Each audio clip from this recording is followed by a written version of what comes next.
मैंने आयशा को पहली बार अपनी कज़न की शादी में देखा था। वो आज़ाद कश्मीर की रहने वाली थी और मेरी कज़न की यूनी फेलो भी थी। पहली नज़र में ही मुझे उससे मोहब्बत हो गई। मैंने मौका देखते ही उसे प्रपोज़ कर दिया, लेकिन उसने मुझे कहा कि वो शादी से पहले की मोहब्बत पर यकीन नहीं रखती। वो मुझसे कहने लगी कि अगर तुम्हें आपको पसंद हो तो मेरे घर रिश्ता भेज दें। तो मैंने कज़न की शादी के फ़ौरन बाद उसके घर अपने माँ बाप को रिश्ते के लिए भेज दिया। तो उसके घर वालों ने हाँ कर दी और इस तरह हमारी मंगनी भी हो गई। हमारी शादी 2 साल बाद होनी थी, क्योंकि आयशा की पढ़ाई अभी मुकम्मल नहीं हुई थी। आयशा लाहौर की एक यूनिवर्सिटी से मास्टर्स कर रही थी और हॉस्टल में रहती थी। तो मेरी उससे फ़ोन पर बात होती थी। मैंने उसे काफ़ी दफ़ा बोला कि तुमसे मिलने आना चाहता हूँ, मगर वो मुझे साफ इनकार कर देती थी। मुझे कहती थी कि शादी से पहले मिलना जायज़ नहीं है। उसको ऐसी बातों की वजह से मुझे और भी प्यारी लगने लगी थी। उसे अपनी और अपने घर वालों की इज्जत का बहुत ख्याल था। मेरी छुट्टी ख़त्म होने पर मुझे फ्रांस वापस आना था। तो वापस आने से पहले मैंने आयशा को दोबारा ये ख्वाहिश की कि मैं फ्रांस जाने से पहले एक बार तुमसे मिलना चाहता हूँ। तो उसने मुझे कहा कि ठीक है, मैं एयरपोर्ट पर आपसे मिलने आ जाऊँगी। मैं अपनी फ़्लाइट वाले दिन एयरपोर्ट पर 4 घंटे पहले ही पहुँच गया। एयरपोर्ट पहुँचकर मैंने उसे कॉल की तो उसने मुझे कहा कि मैं थोड़ी देर में आती हूँ। 2 घंटे के मुसलसल इंतज़ार के बाद मैंने उसे कॉल की तो उसने मेरा नंबर मसरूफ़ कर दिया। 1 घंटे तक वो मेरा नंबर बार बार मसरूफ़ करती रही। फिर उसने कॉल अटेंड करते ही मुझे कहा कि मैं नहीं आ सकती, आप चले जाओ। इससे पहले कि मैं कुछ और कहता उसने कॉल बंद कर दी।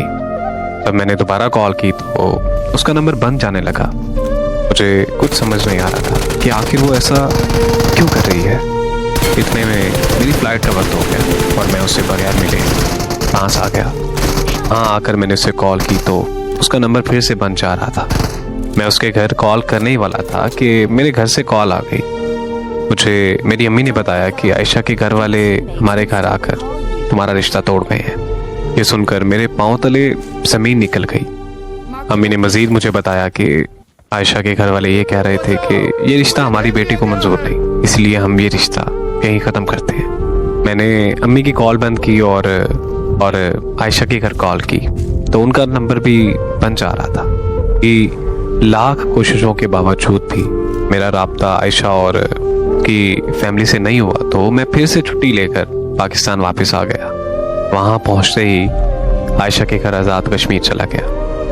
वहाँ जाकर मुझे आयशा के घर वालों ने बताया कि आयशा लाहौर से वापस घर आई थी और तब उसने कहा कि उसे तुमसे शादी नहीं करनी।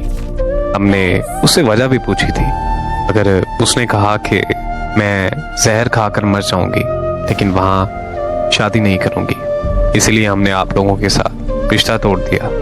उसके बाद वो 2 दिन घर रही और फिर वापस लाहौर चली गई। मगर फिर हमें पता चला कि वो लाहौर पहुंची ही नहीं। हमने उसे बहुत ढूंढा मगर उसका कुछ पता नहीं है। मैं ये सब सुनकर और भी तकलीफ में चला गया, क्योंकि मेरे अंदर बहुत सारे सवाल पैदा हो चुके थे।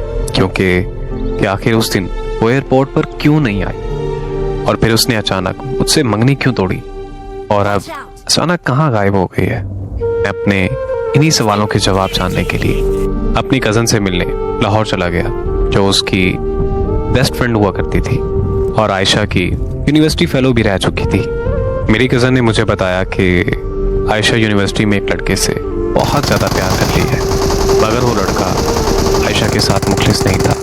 मैंने ये बात आयशा को समझाई थी कि वो लड़का तुमसे प्यार नहीं करता, मगर वो इस बात को समझने तक वो अपना सब कुछ गंवा बैठी थी।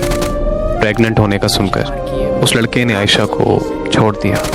आयशा ने उसकी बहुत मिन्नतें की, मगर उस लड़के ने उसकी एक ना सुनी। आयशा बहुत अरसे तक डिप्रेशन में रही और फिर मेरी शादी पर उसे तुम मिल गए। आयशा खुश नहीं थी कि वो खुद को किसी मर्द के काबिल नहीं समझती थी। वो तुम्हें ये सब बताना चाहती थी, मगर मैंने ही उसे मना कर दिया था, क्योंकि मैं ये चाहती थी कि वो अपने कल को भूलकर आज में जीना सीख ले।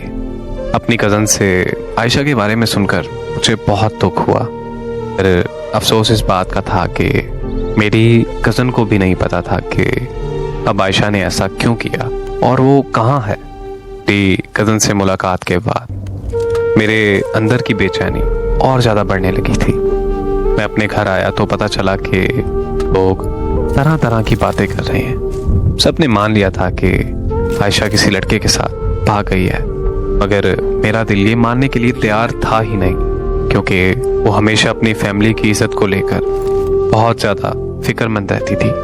आखिर ऐसा क्यों हो गया? उसने किसी की इज्जत का सोचा ही नहीं। मैंने उसके साथ एक वक्त गुजारा था तो मुझे कभी नहीं लगा था कि वो मुझे पसंद करती है, बल्कि मुझे पूरा यकीन था कि वो मुझसे प्यार करती है। मैं ये सब सोच सोच कर पागल होता जा रहा था। फिर मैंने अपनी कज़न को कॉल की और ये कहा कि मुझे उस लड़के का एड्रेस या नंबर चाहिए जिसने आयशा को धोखा दिया था।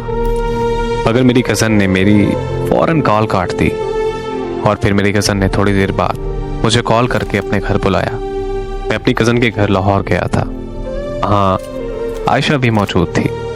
आयशा को देखकर मेरी जान में जान आ गई। फिर आयशा मेरे पाँव में बैठ गई और मुझे कहने लगी कि मुझे माफ़ कर दो, मैंने तुम्हारे साथ बहुत गलत किया है।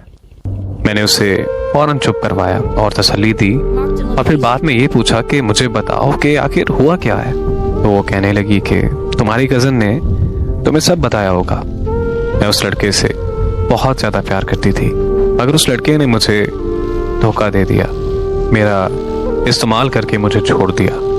मैं हर रोज़ उसे याद करके रोती रहती थी। मुझे लगता था कि मेरी ज़िंदगी अब ख़त्म हो चुकी है।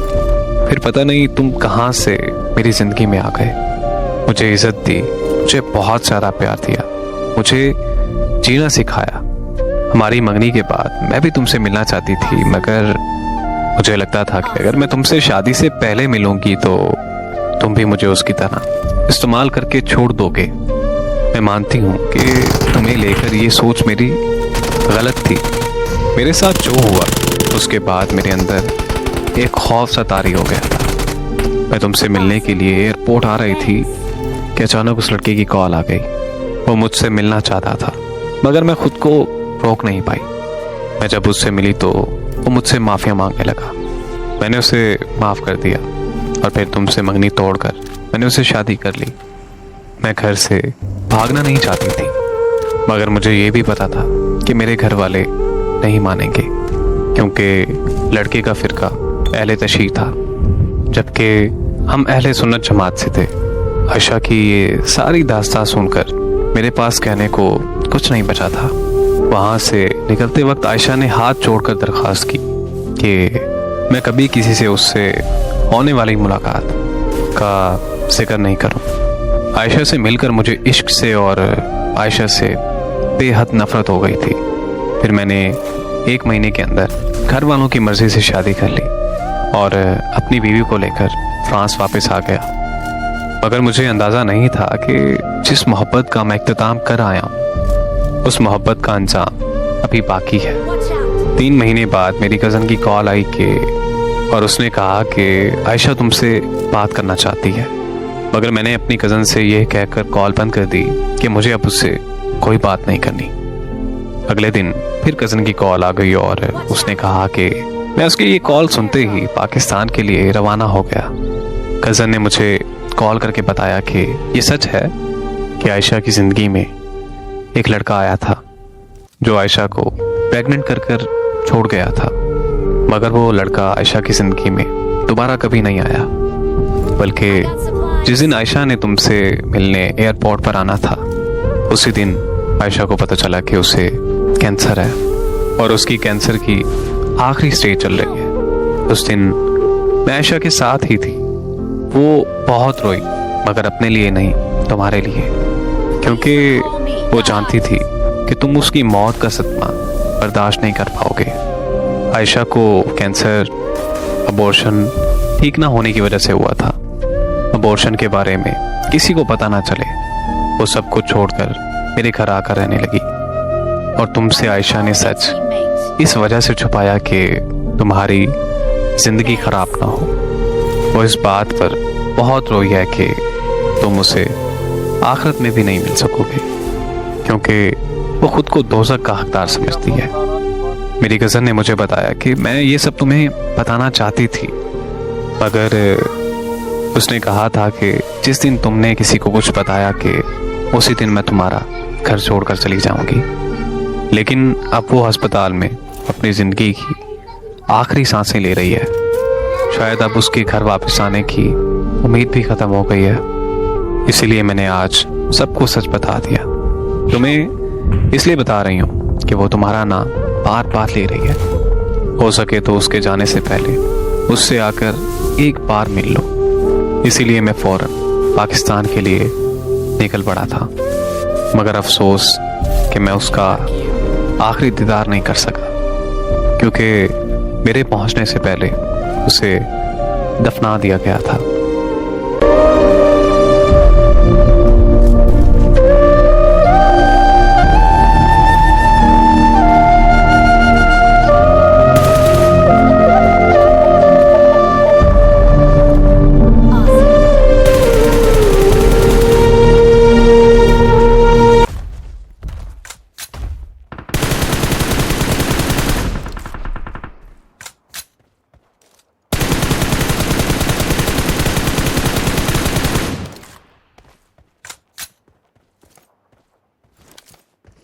लोकेशन मार्क की है ब्रो।